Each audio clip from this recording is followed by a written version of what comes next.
En esta ocasión fui a visitar el Archivo Histórico de Iztapalapa. Ahí me recibió Beatriz Ramírez, cronista de la Alcaldía de Iztapalapa y titular responsable del archivo.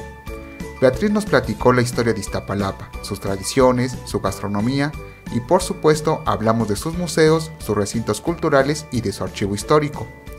Yo soy Adrián MG y esto que escuchas es Museomanía, un espacio para conocer la historia de México a través de sus museos, sitios históricos y recintos culturales. Beatriz Ramírez, muchísimas gracias por aceptar esta entrevista, gracias por recibirnos en este espacio. Te pregunto, ¿cuál es el nombre oficial del lugar en el cual nos ha recibido? Es el Archivo Histórico de Iztapalapa. ¿Y cuál es la función que tú desempeñas aquí? Bueno, yo soy la responsable de este espacio y pues estoy a cargo de atender a las personas que vienen a solicitar información, que son alumnos desde primaria hasta niveles de posgrado. Y pues tengo que también preparar a las compañeras que trabajan conmigo para que conozcan el acervo y también puedan atender a las personas. Sabemos que tú eres cronista de Iztapalapa. Es por eso que hemos decidido venir a entrevistarte para que nos cuentes la historia de Iztapalapa, que sabemos que va a ser una tarea titánica porque Iztapalapa es un pueblo legendario desde la época prehispánica, pasando por el virreinato, la historia moderna de Iztapalapa, seguramente es muchísimo, de lo cual pues tú eres la persona indicada para que nos cuentes toda esta historia. Sabemos también que hay una monografía en la cual tú realizas la investigación. Yo la he estudiado un poco y me parece que es muy bien elaborada, ya que sintetiza muy bien la historia de Iztapalapa. Entonces te propongo que la tomemos como guía para que nos empieces a contar la historia de Iztapalapa. La primera pregunta que te podría hacer es, ¿cuál es el significado de Iztapalapa? Vaya pregunta. Es que es muy amplia, puede ser muy amplia la respuesta, porque como ya lo leíste en la monografía, pues se le ha dado diferente significado al término de Iztapalapa, que si en el agua atravesada, en el agua de las lajas, o incluso algunos lo han asociado a la sal, que tiene que ver con la sal. Yo pongo ahí como todas estas propuestas, pero también digo que hay una como que es la más oficial, que es en el agua de las lajas o en el agua atravesada, son las dos que más se usan. Si nos referimos al de agua atravesada, yo lo relaciono un poco a las chinampas que se construyeron a la orilla del lago y que podríamos decir que atravesaban el agua, ¿no? De alguna forma. Pero bueno, después de esta monografía he insistido mucho en investigar sobre el tema. De hecho, aquí en el archivo tuvimos un debate que se llamó ¿Cómo se escribe Ixtapalapa?, que ahí manejamos la doble letra X o Z, porque pues hay un poco de polémica sobre el tema, pero hicimos un recuento histórico de cómo ha cambiado la palabra Iztapalapa a lo largo de la historia. Y vimos que desde un principio del periodo novohispano se empezó a escribir de diferentes maneras. TZ, ¿no? Iztapalapa, sin la T, con X, con S, con Z, con M al final, con N al final, de muy diversas maneras. Pero bueno, asociando el término al glifo, que es algo que ayuda mucho a determinar el significado de un topónimo, y además ligándolo también a los vestigios arqueológicos, podemos decir que el término como más adecuado es en el agua de las lajas, porque así se ve en el glifo, estas lajas o esta parte, pues sí, de lajas rodeadas por agua, pero además hay vestigios arqueológicos de esas lajas, que son unas piedras, ¿no?, que se generaron a partir de la erupción del volcán que tenemos aquí cerca. Y bueno, ya entrando en la historia del pueblo de Iztapalapa, ¿por dónde empiezas tú a contar esta historia? Porque pues es un pueblo desde la época prehispánica. Bueno, empiezo en realidad diferenciando entre pueblo de Iztapalapa y demarcación de Iztapalapa. El pueblo de Iztapalapa es la cabecera de toda la demarcación y es uno de los 17 pueblos originarios que tiene todo el territorio que también conocemos como Iztapalapa. O sea, es diferente el pueblo que la demarcación. Y bueno, aclarado eso, efectivamente la historia de Iztapalapa y de todos los demás pueblos de esta zona de la demarcación de Iztapalapa pues se remontan a la época prehispánica. Pueblos como Culhuacán, pareciera que de Culhuacán es del único que tenemos como una fecha más precisa, ¿no? De su origen, alrededor del año 600, por ahí más o menos. Y de los demás, bueno, hay vestigios arqueológicos, no hay documentos que nos hablen con precisión de la fundación de estos pueblos, pero sí muchas referencias a que existen desde la época prehispánica, ¿no? Por esos vestigios arqueológicos y por referencias en algunos códices. Pero efectivamente son pueblos muy antiguos. Hubo aquí una confederación llamada Nautecutin o Cuatro Señoríos, conformada por Iztapalapa, Culhuacán, Mexicalcingo y Huitzilopochtli, que después se transformó en Churubusco, y era una confederación aliada a Tenochtitlán, pero aparte había otros pueblos que estaban pues en el mismo territorio y muy relacionados con este Nautecutin. ¿Qué es lo que destacas tú más de la historia? Porque sabemos también que Cuitláhuac fue uno de los últimos gobernantes mexicas, pero también gobernó aquí en Iztapalapa. Claro, bueno, cuando llegan los españoles al territorio de Iztapalapa, pues se encuentran con Cuitláhuac. Él gobernaba aquí en Iztapalapa. Él fue hermano de Moctezuma. Y pues Cuitláhuac desconfía mucho de Cortés y de su ejército, no quiere recibirlos. De hecho hay una frase famosa, quizá no te la diga con exactitud, pero que tiene que ver con esto de que él le dice a Moctezuma que no vaya a recibir en su casa a alguien que después lo saque de ella, ¿no? Moctezuma no le hace mucho caso, de hecho le da la instrucción de recibir a Cortés aquí en Iztapalapa, en su palacio, y lo recibe, ¿no? Aquí está unos días Cortés, Bernal Díaz, que justo gracias a ellos es que conocemos un poco más del paisaje de Iztapalapa. Al haber estado aquí y al haber escrito lo que escribieron, conocemos como el Iztapalapa, ¿no? Todo un paraíso, la verdad. Y bueno, ya los recibe Cuitláhuac, después sabemos la historia, llegan a Tenochtitlán, recibidos nuevamente por Cuitláhuac, Moctezuma y otros gobernantes. Pues después sucede lo que temía efectivamente Cuitláhuac, ¿no? El presagio, ¿no? Que sí. Dejó Moctezuma entrar a Cortés y cae Tenochtitlán.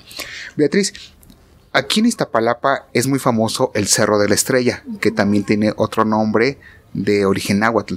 ¿Qué nos cuentas acerca de este lugar? Bueno, el nombre náhuatl es Huizachtepetl, Cerro del Huizache, porque pues es como la flora nativa de esta zona, y eso también lo vemos reflejado en el glifo, ¿no? Con el altépetl acompañado del Huizache. Es un lugar de suma importancia porque se hacían diferentes ceremonias en este lugar, pero la que más resalta es la ceremonia del encendido del fuego nuevo. Aunque se realizaba cada 52 años, pues era algo muy importante. Las últimas ceremonias que se hicieron fue justamente en la cima del Huizachtepetl. La última de ellas fue en 1507. Pues la siguiente ya no se pudo realizar porque ya había sido pues conquistada, evangelizada la zona. Entonces ya no se pudo hacer, pero actualmente se sigue haciendo una ceremonia cada fin de año, fines de noviembre, principios de diciembre. Hay varios grupos que la llevan a cabo. Unos un día, otros otra, pero es recordando esa antigua ceremonia. Y se están preparando para la siguiente, que correspondería ya efectivamente a un ciclo de 52 años, que es para 2027. ¿Y nos podrías contar de qué trata, cómo era esa ceremonia? Bueno, ellos tenían la creencia de que los ciclos de vida duraban 52 años. Entonces tenían que hacer toda una serie de rituales, de ceremonias, pues temiendo que el ciclo no se renovara. Entonces desde días antes de hacer la ceremonia, pues rompían todos los objetos, ¿no? Tanto de uso cotidiano como de uso ritual.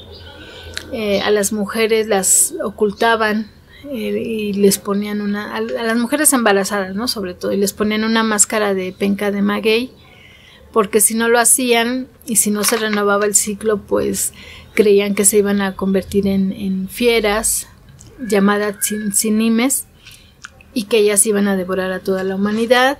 Igual protegían a los niños con estas máscaras de penca de maguey, si no se convertirían en ratones. Pues esperaban el día exacto que se los indicaba un grupo de estrellas llamadas Pléyades o cabrillas, que se colocaban en el centro del cielo, ¿no? En el cenit. Ese era el momento preciso de llevar a cabo la ceremonia. Entonces venían desde el Templo Mayor de Tenochtitlán caminando por la calzada de Iztapalapa, esa antigua calzada que existe desde 1429, hasta llegar a Iztapalapa y subir a la cima del Huixastepetl. Los 4 sacerdotes que llevaban a cabo esta ceremonia, ataviados con todos los elementos que ellos consideraban que correspondían a sus dioses.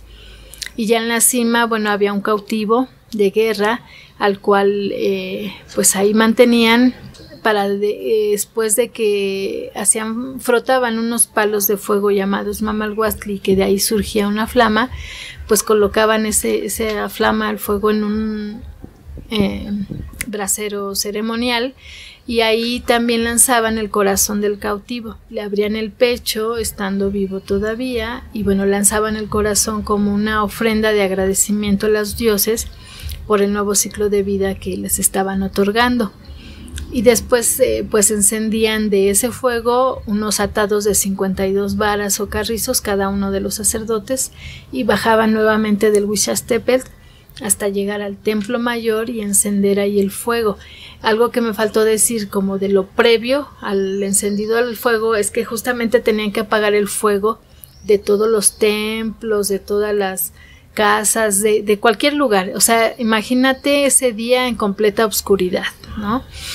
Y entonces ya cuando ellos van bajando con sus atados de 52 carrizos que se llaman Ximolpili, pues es el único fuego que se ve en ese momento, y van caminando otra vez por la calzada de Iztapalapa hasta llegar al templo mayor.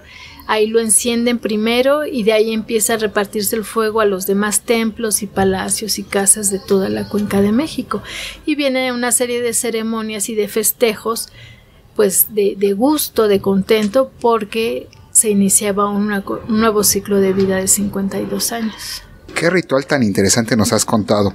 Ahora, ¿de dónde surge el nombre de Cerro de la Estrella? Bueno, ya en el periodo novohispano, pues que se empezó a ocupar el cerro no tanto con construcciones, pero sí con actividades. Bueno, se formó ahí una hacienda o rancho. En algunos planos vemos ahí que dice que este es el territorio del rancho La Estrella. Al parecer tiene que ver con una familia de apellido Estrella. Entonces, pues de ahí se empezó a dar el nombre de Cerro de la Estrella al Huixastepetl. Tú como cronista, ¿cómo lo reconoces? ¿Cómo te diriges hacia él?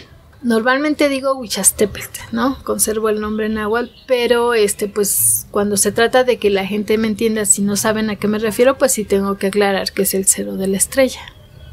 Muy bien. Ahora, este cerro tiene mucha importancia. Incluso aquí en tu monografía le dedicas un espacio que titulas Orografía. Uh-huh. Es decir, porque este cerro incluso tiene declaratorias. Uh-huh. ¿Qué nos platicas de esto? Bueno, lo incluyo en orografía porque es parte de la orografía, tomando en cuenta también la Sierra de Santa Catarina. Y pues ahí, ¿qué tanto te puedo decir en la monografía? Imagínate el trabajo de síntesis cuando también tengo un libro que es una breve historia del Cerro de la Estrella de más de 300 páginas, y que aún así yo siempre digo que cada capítulo amerita un libro por lo vasta que es la historia del Cerro de la Estrella.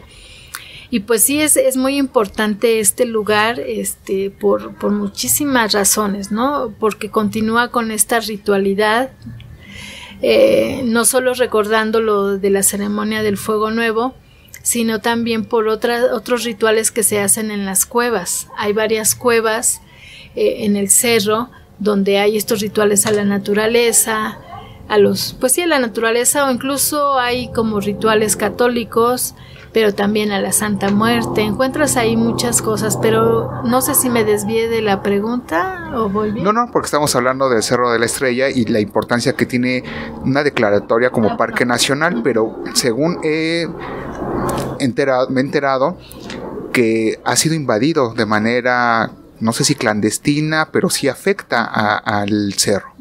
Bueno, en cuanto a las declaratorias, primero debo decir que el cerro siempre ha tenido propietarios desde la época prehispánica y eso está documentado.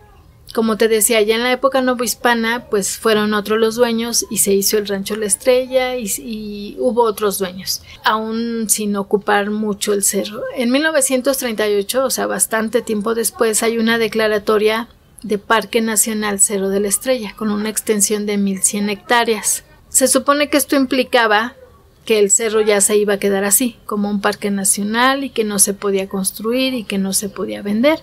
Pero también se supone que esta declaratoria implicaba un pago de indemnización a los dueños, que te digo que existen o existían. Es algo que no sucedió. Varios años después, en los 60, resulta que los dueños dicen, bueno, no hay pago, retomamos nuestros terrenos. Y ahí empezó el problema. Empezaron a fraccionar, a lotificar y luego a vender. Y también eso está documentado. Ante esa problemática vinieron otras declaratorias en los 80s, hay varias, ¿no? Pero por ejemplo ya se volvió a decir, bueno, ahora pues ya se perdió la categoría de parque porque se invadió demasiado, pero entonces se dice ahora va a ser área natural protegida, sujeta a conservación. En ese momento sí hubo indemnización a los dueños, pero parece que algunos de esos dueños, aun cuando ya habían sido indemnizados, vendieron. Entonces cometieron un fraude. Las personas que compraron de buena fe y ellos construyeron. Y lo que sucedió al paso del tiempo es que pues como se consolidó su construcción, pues ya lo que procedió fue regularizarles. Y ha sido esa problemática del cerro que de diferentes formas se ha ido ocupando lo que era área natural protegida. Fraudes como el que te acabo de decir, en otros casos sí una venta legal o invasiones, ¿no? Invasiones que dicen, o sea, aquí me planto y aquí construyo y después arreglo. Muchas veces por acuerdos políticos, ¿no? La autoridad se entera, pero hace como que no se entera, no sabe y de repente como acto de magia ya están las construcciones y pues como si se siente feo retirarlos, pues no los retiran en lugar de apegarse a la ley. Hay planes parciales de desarrollo. Los que te puedo citar es el de 2010 y el de 2014. En ambos se establece cuáles son las áreas dentro de esa área natural protegida que están invadidas o que están ocupadas ilegalmente y que entonces hay que desalojar. Pero pasa el tiempo, no se desalojan, se consolidan las construcciones y después lo que procede nuevamente es la regularización. Ese es un término clave para entender la problemática del Cerro de la Estrella, del Huixastepetl, la consolidación. Entonces pasa el tiempo y ya se consolidan y pues vamos a regularizar. Tampoco digo que sea en automático porque no es así, hay que seguir todo un procedimiento, ¿no? Papeleo, trámites, pero finalmente se logra la regularización y es el eterno cuento de nunca acabar. Imagínate, de 1,100 hectáreas que estaban incluidas en el decreto de 1938, actualmente deben quedar como 114 hectáreas, o sea, es excesiva la pérdida que se ha tenido del área natural del Huixastepetl. Híjole, pues qué tristeza, ojalá que pronto se regularice, que pronto se detenga esto, porque de verdad es un lugar bello, es un lugar, una reserva natural que bien valdría la pena conservar y proteger. Ahora pasamos a las fiestas y tradiciones, porque Iztapalapa tiene 17 pueblos originarios y esto nos hace pensar que sus fiestas y sus tradiciones son muchísimas. ¿Cuáles son las que más destacas tú? Pregunta también complicada, en el sentido de que son muchísimas fiestas. Claro. El calendario festivo de Iztapalapa es amplísimo.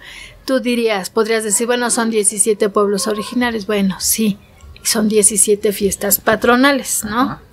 Pero aparte hay fiestas menores, por decirlo de alguna manera, pero entonces de repente te encuentras que en el pueblo de la Magdalena Tlazolpa hay como 15 fiestas, en Aztahuacán otro tanto, en Iztapalapa no se diga, ya no me acuerdo dónde va mi cuenta, pero también son muchísimas en el pueblo de Iztapalapa. Y súmale así a cada pueblo.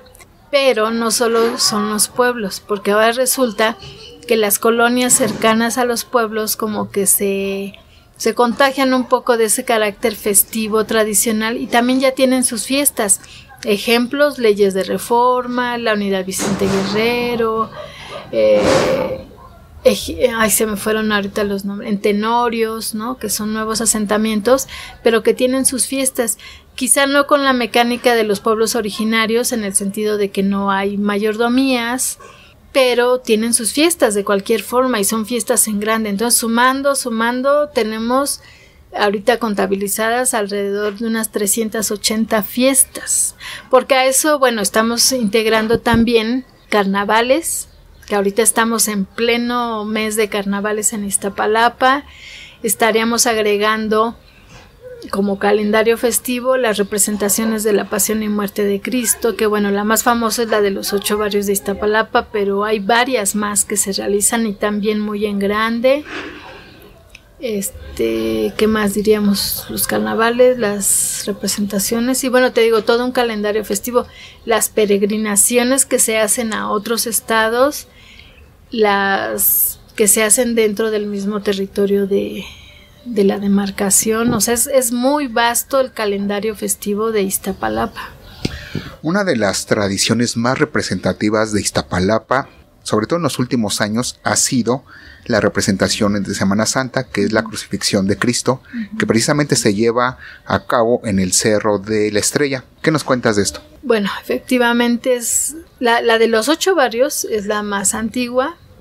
Está cumpliendo este año 174, si no me equivoco. Se lleva a cabo desde 1843. Es a la que más gente acude. Ya se declaró como Patrimonio Cultural Intangible de Iztapalapa, de la Ciudad de México, y bueno, sigue el proceso para que sea declarado Patrimonio de la Humanidad. Cuesta trabajo, pero bueno, se pretende lograr eso. Entonces, pues es muy importante. La crucifixión en el Cerro de la Estrella, en el predio de la Pasión, se hace apenas desde 1944. Antes se hacía en el atrio del santuario. O sea, han ido cambiando los escenarios a lo largo de la historia.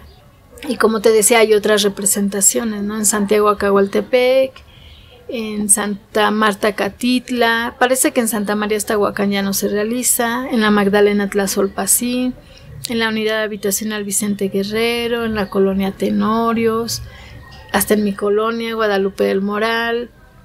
Se me van ahorita muchos, ¿no? Bueno, en Santa Cruz creo que no, pero hay varios lugares donde se lleva a cabo esta representación.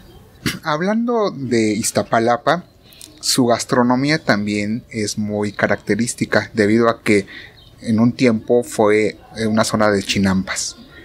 ¿Qué alimentos al día de hoy todavía se siguen conservando que podamos comprar en el mercado, por ejemplo? Bueno, se conservan porque los ingredientes se traen de otros lugares. Ya no tenemos ese paisaje lacustre que había aquí, que era, dicen, ¿no? Las personas era como estirar la mano y ya tenerlos inmediatamente. Pero se sigue haciendo. Por ejemplo, si tú vienes un miércoles, creo que hoy es miércoles, hoy justamente, y te das una vuelta aquí por las calles del centro del pueblo de Iztapalapa, encuentras tlapiques, ¿no? Que son tamales de diferentes ingredientes, pescado, huevera de pescado, tripas, pero bueno, para quienes no sepan qué son los tlapiques, son tamales, solo que no se cocen a vapor, se cocen sobre un comal o sobre brasas, y hay que estarlos volteando y volteando para que se cosan parejitos. Y al ver tu expresión, siento que ahora dices, sí sé cuáles son, porque son estos tamales quemaditos que tú ves sobre un tablón en los puestos, pero igual la gente a veces no sabe cómo se llaman. Y dice, pues tamales, pero se llaman tlapiques y están cocidos con su puro vaporcito de los ingredientes que trae. Riquísimos, por cierto, los recomiendo.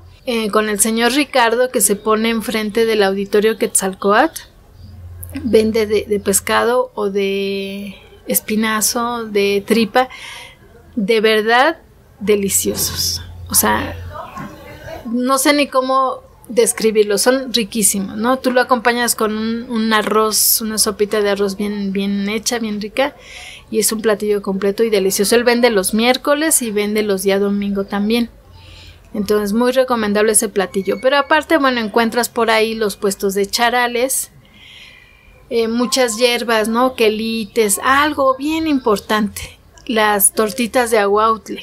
El aguautle son huevecillos de mosco de laguna, que ahora los tienen que traer de otros lados, de Xochimilco y creo que incluso de Michoacán. Es carísimo, muy caro, pero es rico. También hace poco lo volví a comer. Se hace en tortitas, como las de camarón, que se acostumbran ahora en la cuaresma. Son igualitas y de hecho la consistencia es muy similar también. El sabor sí varía. Muy ricas. Se hacen en chilito verde, con nopales, con frijolitos, y yo sin almorzar. Sí. Entonces eso también es muy rico y lo encuentras en Iztapalapa. El aguautle así natural, sin preparar, o las tortitas de aguautle, o si lo quieres simplemente llegar a consumir, en el restaurante Ailuardos, que está aquí en la calle de Aldama, muy cerca de la sede delegacional, bueno, de la alcaldía. Ahí los preparan al momento. O sea, como platillo principal está el fin de semana, pero si tú vas entre semana y lo pides, te lo preparan. O sea que es, además de todo, fresco, ¿no? Recién hecho. También llegas a encontrar el pato. El pato era algo que se consumía mucho por acá, entonces también hay un señor que viene y vende los patos, pato silvestre. Antes pues llegaban aquí a la laguna, ¿no? Entonces el pato también, te digo, varias hierbas, varias verduras. Entonces, pues sí se conserva eso y además pues muy rico, ¿no? Beatriz, pues ahora con este manjar que nos has descrito, nos despiertas el hambre, nos despiertas el antojo. Ojalá que alcance en este día esos platillos que me has mencionado. Pero ahora te voy a invitar a que nos despiertes otro interés. Este podcast tiene como objetivo la divulgación cultural, conocer museos, para aprender la historia de México a través de estos museos, de sitios históricos, de recintos culturales. Ya nos has mencionado algunos como el Cerro de la Estrella. No dudo que también tenga sus propios museos, sus centros culturales. ¿Cuáles son estos lugares que tú nos recomiendas para conocer más acerca de la historia de Iztapalapa? Bueno, obviamente que yo voy a recomendar de manera principal pues el archivo histórico, ¿no? Que es donde tenemos concentrada pues la mayor información que podemos sobre nuestra historia. Pero claro que hay otros espacios donde se puede conocer nuestra historia, que es por ejemplo el Museo del Fuego Nuevo, que se ubica en el Cerro de la Estrella. Es un museo que ya tiene bastantes años y que bueno contiene una parte de la historia prehispánica por los vestigios arqueológicos que ahí se resguardan. Hay algunas maquetas que nos muestran el paisaje lacustre del que hemos estado hablando. Bueno, y creo que hay exposiciones también que van variando, ¿no? Porque además tiene una sala de exposiciones temporales. Y bueno, ahí está contenida parte de nuestra historia. Otro sitio importante sería el Museo de Culhuacán, que está también en el Cerro de la Estrella, pero digamos del otro lado, hacia el pueblo de Culhuacán precisamente. Ahorita es museo o es centro comunitario. Lo que fue el convento se habilitó como museo, o sea hay varias salas que están habilitadas, incluso una se acondicionó como se cree que debió ser una celda de los misioneros, ¿no? Con su cama de madera, pues muy humilde, y una celda de un misionero. Y el resto de las salas pues tienen información muy diversa, recreando justo te digo el periodo novohispano. En otras pues hay varias piezas arqueológicas que han encontrado en excavaciones de ahí mismo de la zona, ¿no? Hay piezas muy importantes. De hecho ahí se encuentra un brasero ceremonial de estos que usaban para encender el fuego nuevo, o sea por eso es que sabemos cómo eran. y bueno, varias esculturas, ¿no? Piedras, navajas para cortar, elementos que te muestran también cómo era la vida cotidiana. Estaba en el estanque, que era el antiguo embarcadero. Hay exposiciones fotográficas y bueno, se me está yendo, pero en los muros del convento hay pintura mural de la pintura mejor conservada novohispana en toda América. O sea, es precioso el lugar, precioso, muy recomendable. Entonces, para conocer nuestra historia, que era la pregunta, ese es otro sitio. Pues igual un poco del Museo Cabeza de Juárez, conocer otro periodo, quizá no tanto de la historia de Iztapalapa, pero sí de nuestra historia nacional, ¿no? Ahí se habla sobre el periodo de gobierno de Benito Juárez. Hay un museo en San Miguel Teotongo. La mitad corresponde a los vestigios también que encontraron ahí. Se descubrió también un entierro prehispánico que creen que es de un personaje importante por la ofrenda que tenía asociada. Pero la otra parte del museo corresponde a vestigios arqueológicos, pero de Teotongo, el pueblo oaxaqueño de donde llegaron esos habitantes. Y bueno, se llama por ahí San Miguel Teotongo porque, bueno, dicen que llegaron un 29 de septiembre, que es la fiesta de San Miguel, y como venían de Teotongo, pues se quedó San Miguel Teotongo, pero está en Iztapalapa. ¿Y qué otro lugar así para conocer nuestra historia? Bueno, claro, también el Museo de las Culturas Pasión por Iztapalapa, que está en Ermita, Calzada Ermita Iztapalapa, número 1100, si no me equivoco. Tienen ellos su página, su Facebook. Hay varias fotografías de cómo era Iztapalapa hace algunas décadas, varios textos ahí que explican, por ejemplo, quién era Cuitláhuac o cómo era el paisaje lacustre, una sala dedicada a Semana Santa, otra como más a la cultura general. Está muy completo, muy moderno, muy bonito y también con un montonal de actividades el Museo de las Culturas Pasión por Iztapalapa. Y pues está el Museo de los Transportes Eléctricos, que es parte de la historia de la movilidad, ahora que está muy en boga el tema. Y bueno, regreso nuevamente, pues obviamente al Archivo Histórico de Iztapalapa, ¿no? Claro que ahorita vamos a dedicar un espacio para que nos platiques sobre el archivo histórico, que también es algo muy importante y que también es el objetivo de estar aquí. Pero antes de ir allá, me gustaría hablar un poco acerca de un libro que lleva por título Memoria Gráfica del Pueblo de Iztapalapa, en el cual tú participaste para la creación de este libro. Bueno, es un libro producto del trabajo de amigos de aquí del pueblo de Iztapalapa, el Grupo Cultural Noche Victoriosa, que bueno, nos dimos a la tarea de estar recopilando material gráfico, que son fotografías, planos, documentos diversos, y pedimos apoyo al Programa de Apoyo a Culturas Municipales y Comunitarias para una primera edición que se hizo. Lo trabajamos por temas, deportistas, actividades económicas, nuestro Huixastepetl, ¿qué más? Se me van los nombres, de los barrios, de los calpulis a los barrios. Son varios temas que están contenidos en este libro y luego ya en cada capítulo pues están ordenados los materiales gráficos en forma cronológica y cada capítulo tiene un texto muy breve para introducir al tema. Quisimos que no fuera más de 2 cuartillas porque además el formato del libro es eso, una memoria gráfica, pero requerían estos textos que en este afán de que fueran cortos se volvieron muy ricos porque ahí apretamos la información pero bien, quedó muy bonita, muy completa a pesar de lo cortita que es. Eso nos propusimos, ¿no? Lo hicimos entre todos. Algún texto, 2 o 3, no sé, no me acuerdo, los hice yo. Otro lo hizo algún otro miembro del grupo. Hay textos que hicimos como entre todos. O sea, es un trabajo colectivo que sí nos llevó varios meses. Mucho trabajo. Desde que empiezas con esta labor de conseguir la información. Porque aunque sí mucho material procede de los propios integrantes del grupo, pues también se tuvo que buscar con otras personas, ¿no? Entonces esta labor de andar pidiendo, explicando el proyecto, diciendo que se va a publicar un libro que va a ser gratuito. Hay veces que quieren, hay veces que no. La gente muchas veces con toda razón desconfía, porque en ocasiones anteriores les han pedido material y no se los devuelven. Entonces en realidad ya ni tienen que compartirte, o si algo conservaron pues ya no lo quieren perder. Entonces mucho trabajo. Afortunadamente nos fue muy bien.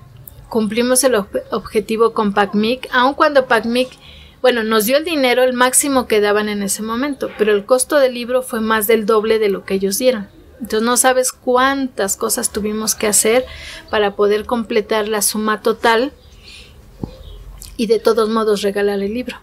No teníamos de otra, era obligación regalarlo. Hicimos una presentación en el Santuario del Señor de la Cuevita con una asistencia de, para no exagerar, como de 550 personas.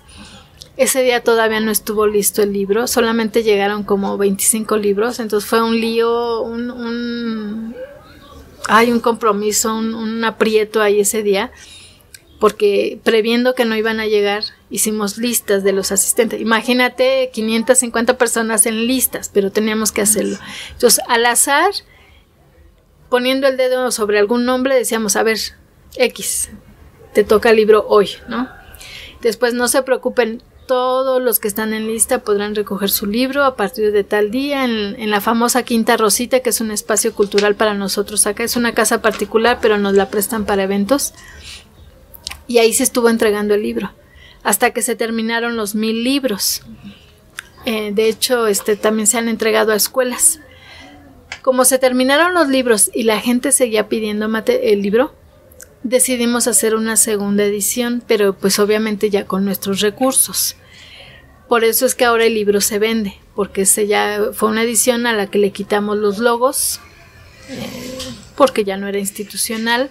Solo quedó el logo del Grupo Cultural Noche Victoriosa y el del Santuario de la Cuevita, que mucho nos ha apoyado, muchísimo, sobre todo el padre Miguel. Le envío saludos, porque Miguel Ángel Cruz Quirós, él ha sido fundamental también en este proyecto. Y por eso te digo, es que ahora se vende el libro. Digo, si se permite la publicidad, si alguien está interesado, cuesta 200 pesos. Tú que conoces el libro, estarás de acuerdo que además eres adicto o fan de los libros, tú sabes que el costo comercial no sería ese. Es un libro que mínimo en 350 pesos, ¿no? Lo damos en 200 pesos para recuperar el costo y bueno, obvio que hay algo de ganancia, pero de esa venta y de la venta del calendario, que es otro producto del grupo, queremos juntar recursos para un nuevo libro que ya prometimos que va a ser gratuito. No sé cómo le vamos a hacer porque no ganamos este año el proyecto de PACMIC. Metimos proyecto, no entendemos por qué no les gustó, no lo aceptaron, no sabemos qué pasó. Entonces no tenemos recursos.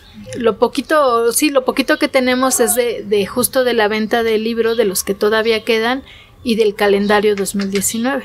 Entonces pues se agradecería mucho el apoyo, porque con eso se hará el nuevo libro, que ya está empeñada nuestra palabra, tiene que ser gratuito. Y para quienes estén interesados en adquirir este libro, ¿dónde lo pueden ir a conseguir? Bueno, me da risa porque el libro pues no está en librerías. Bueno, se vende aquí en el Archivo Histórico de Iztapalapa, en el mero centro de la alcaldía, a 2 cuadras del metro Iztapalapa. Pero también está en un consultorio veterinario en la calle 5 de Mayo, en el restaurante Ailuardos, que ya les comenté. Bueno, en una librería de viejo aquí en la calle de Estrella, casi para llegar a Ermita Alta. Pero fuera de eso, pues en veterinaria y en restaurantes es donde encuentran, además del archivo histórico, ¿no? Nuestro libro. Pero bueno, si alguien está interesado y te puede contactar también a través de alguna red social para ponerse de acuerdo el día de la entrega, ¿lo pueden hacer? Sí, no creo que haya mayor problema. Bueno, yo en Facebook estoy con mi nombre, Beatriz Ramírez González. Puedo dar mi número celular. Por WhatsApp pueden enviar un mensaje, es 55 13 61 22 60. Muy bien, Beatriz. Yo me siento afortunado porque ya tengo mi libro, ya lo leí, lo revisé, lo estudié y me encantaron los textos porque, como bien lo mencionas, son muy breves, pero te invitan, te antojan a conocer más acerca de la historia de Iztapalapa, y bueno, las fotografías que ilustran muy bien de cómo era, de cómo se vivía, porque son fotografías, digamos que antiguas, que fuiste recolectando, y a mí me fascinan mucho estas imágenes, que hoy vienes a Iztapalapa y ya es un lugar totalmente distinto, pero que todavía conserva tradiciones. Que ahora pues vamos a pasar, si bien te parece, a revisar el archivo histórico de Iztapalapa, que es donde tú desempeñas tu labor aquí. Vamos, por favor. Bueno, ya nos encontramos en el área dedicada al archivo, a la documentación. ¿Qué es lo que podemos encontrar? Quien quiera venir a visitarlo, quien esté interesado, ¿qué es lo que puede encontrar aquí? Bueno, mira, tenemos, digamos, dos partes del archivo. Si quieres, vemos primero de aquel lado. En esas cajas que ves ahí, hay fotocopias de documentos del Archivo General de la Nación. ¿Por qué fotocopias? Pues porque el acervo no puede traerse para acá del Archivo General de la Nación, por muchas razones, ¿no? Por cuestión de espacio, por cuestiones climáticas y porque es un acervo que pertenece al Archivo General de la Nación, es propiedad federal. Solo te voy a mostrar un documento como muestra, ¿no? Son estas fotocopias de documentos originales desde el siglo XVI hasta el siglo XX, ¿no? Que la gente pues puede venir a consultar aquí. Bueno, es de 1811, pero tenemos documentos del siglo XVI, ¿no? Entonces, esta es una parte del acervo. La otra, a ver, vamos de este lado. La otra parte es esto que, bueno, es muy variada. Si tú te das cuenta, está organizada por temas. Ahí vemos, por ejemplo, agua, caricaturas incluso, cárceles, central de abasto, gastronomía, línea 12, escuelas, Día de Muertos, cultura y recreación, pueblos, que ya hablamos un poco de pueblos, ¿no? Pero tenemos esta sección de libros generales de pueblos, pero luego lo que se ha escrito sobre cada uno de los pueblos, ¿no? En específico. Entonces, bueno, son libros, revistas, folletos, incluso volantes. A ver, ahorita vamos a ver acá atrás toda esta serie de revistas que obviamente traen artículos diferentes sobre Iztapalapa. Otro tema aquí, turismo, Semana Santa, mujeres, museos, panteones, política, que bueno, es muy vasto el material que hay de política, igual que de seguridad, que lo tenemos de aquel lado, salud, Sierra de Santa Catarina, que también es muy importante, urbanización, que es, digamos, con lo que termina. Entonces, como ves, están por temas en orden alfabético, pero al interior de cada carpeta la información está en orden cronológico. Entonces, ahorita te enseño una carpeta, no solo para que veas cómo están en orden cronológico, sino pues la diversidad de materiales que ahí se tienen. Mira, por ejemplo, esta carpeta. La idea es que veas, o sea, los tipos de materiales que pueden ser. Esto es como un volante, boletines que emite la propia autoridad, notas de periódico, más boletines, alguna fotocopia que, bueno, a lo mejor no podemos tener el documento original, pero tenemos una fotocopia. Estos volantes publicitarios que emite la alcaldía, bueno, aquí hasta separadores. Bueno, obviamente yo como historiadora considero muchos tipos de fuentes, tú lo sabes también.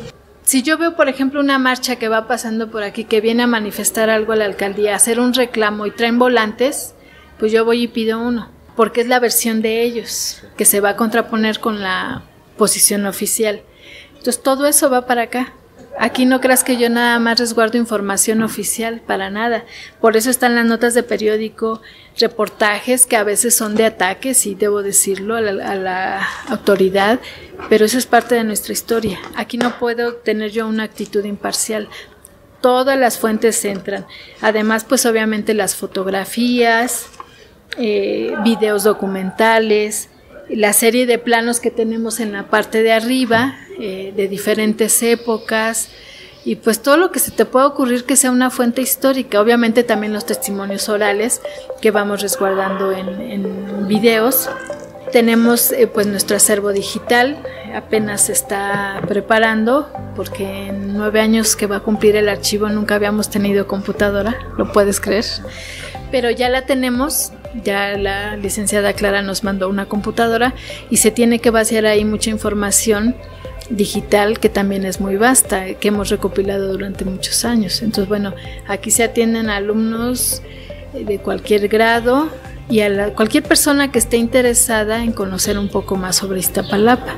Estamos de lunes a viernes de 8:30 a 5 de la tarde y sábados y domingos de 10 a 3 de la tarde. Pues muy bien, pues Beatriz, muchísimas gracias por haber recibido a este podcast, a este programa, y pues no nos queda más que invitar a quienes nos escuchan a que vengan a visitar Iztapalapa, que se den una vuelta por el archivo y pues aquí puedan conocer más de la historia de Iztapalapa. Beatriz, muchas gracias. Gracias a ti, Adrián. Hasta pronto.